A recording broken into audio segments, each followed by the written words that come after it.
Welcome to English online class. Today we discuss about the first unit poem, The Castle, written by Edwin Moyer. The Castle. All through that summer at easy we lay, and daily from the turret wall, we watched the mowers in the hay, and the enemy of a mile away. They seemed no threat to us to all. All through that summer at easy we lay. நாங்கள் summer சீசன்லாம் முழுவதுமே எப்படி இருப்போம் அப்படின்னா ரிலாக்ஸாக படுத்திருப்போம். அதாவது கவலை இல்லாமல் ரொம்ப ஃப்ரீயாக இருந்தோம். அண்ட் டெய்லி ஃப்ரம் த டர்ரட் வால், பக்கத்தில் உள்ளது தான் வந்து என்னென்னா டர்ரட் வால், அந்த இடத்துலேருந்து தான் வந்து நாங்கள் டெய்லி வந்து வாட்ச் பண்ணுவோம். We watched the மோவர்ஸ் in the hey.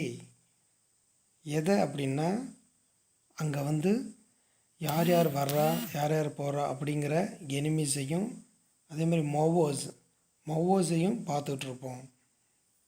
And the enemy half a mile அவே, அதை தாண்டி ஹாஃப் எ மைலில் தாண்டி அந்த தூரத்தில் தான் வந்து எனிமீஸ்லாம் வந்து கேம்ப் போட்டு அங்கே இருப்பாங்க. They seemed no threat to us at all. So எங்களை பொறுத்த வரையும் அவங்க எங்களுக்கு வந்து ஒரு த்ரெட்டாகவே தெரியலை. அதாவது எங்களை பயமுறுத்துகிற மாதிரி இல்லவே இல்லை. நாங்கள் பயப்படலை. For what we thought had we to fear, with our arms and provender load on load, our towering battlements tier on tier, and friendly allies drawing near on every leafy summer road. For what we thought had we to fear. We thought, நாங்கள் நினச்சோம், had we to fear, எதுக்காக நாங்கள் பயப்படணும். With our arms and provender load on load, எங்கள்கிட்ட எல்லா கருவிகளும் இருக்குது. And ப்ரொவண்டர், எங்களுக்கு தேவையான உணவுப் பொருள்களும் இருக்குது. எப்படி இருக்குது?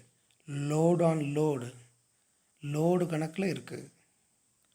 அவர் towering battlements tier on tyre, அதே மாதிரி எங்கள் பேட்டில்மெண்ட்ஸ் கோட்டையை சுற்றி ஒவ்வொரு ஹோல் இருக்குது, மறைஞ்சி இருந்து தாக்கிறதுக்கு. அதனால் நாங்கள் எதுக்கு பயப்பட தேவையில்லை. And friendly allies drawing near on every leafy summer road. இந்த சம்மர் சீசனில் எல்லா சாலைகள் வழியாக சேர்ந்து சண்டை போடுறதுக்கு பக்கத்து நாடுகளும் எங்களுக்கு கூட்டணியாக வந்து சேர்ந்துருக்காங்க. ஸோ இவ்வளவு சப்போர்ட்டாக இருக்கும்போது நாங்கள் எதுக்கு அவங்கள பார்த்து பயப்படணும்? அதுக்கு அவசியமே இல்லை அப்படின்னு ஆத்தர் சொல்கிறார். Our gates were strong, our walls were thick, so smooth and high, no man could win. A foothold there, no clever trick could take us dead or quick. Only a bird could have got in. அது மட்டும் இல்லை, our gates were strong, our walls were thick. எங்கள் கோட்டையோட கேட்டு ரொம்ப ஸ்ட்ராங்காக இருக்குது. Waals வேர் திக், எங்களுடைய வால் வந்து ரொம்ப திக்காக இருக்குது. சுற்றுச்சுவர் ரொம்ப எப்படின்னா ரொம்ப பலமாக இருக்குது. ஸோ யாருமே ஊடுருவி உள்ளே வரவே முடியாது.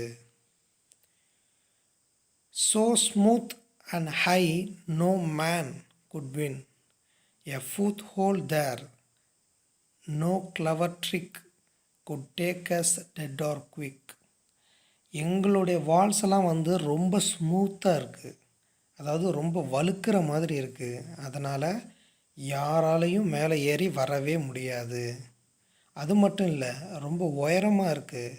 அதனாலையும் நாங்கள் எந்தவித பயமும் பட தேவையில்லை. ஏன்னா காசில் உள்ளார யாராலையும் வரவே முடியாது. காலை வச்சு மேலே ஏறி வரலான்னு பார்த்தாலும் அது வழுக்கி விடுமே தவிர வேறு எந்த வழியாகவும் உள்ளே வரவே முடியாது. எந்த விதமான புத்திசாலித்தனம், அதாவது ட்ரிக்கை யூஸ் பண்ணியும் அவங்களால எங்களை நெருங்கவே முடியாது. அப்படி உள்ளே வந்தால் உயிரோடவோ அல்லது பிணமாகவோ எங்களை எடுத்து செல்லவே முடியாது. Only a bird could have got in. யார் மட்டும் கோட்டை உள்ளார நுழைய முடியும்? பறவைகளால் மட்டும்தான் உள்ளே வர முடியும். ஸோ எந்த ஒரு மனதாலையும் உள்ளே நுழையவே முடியாது.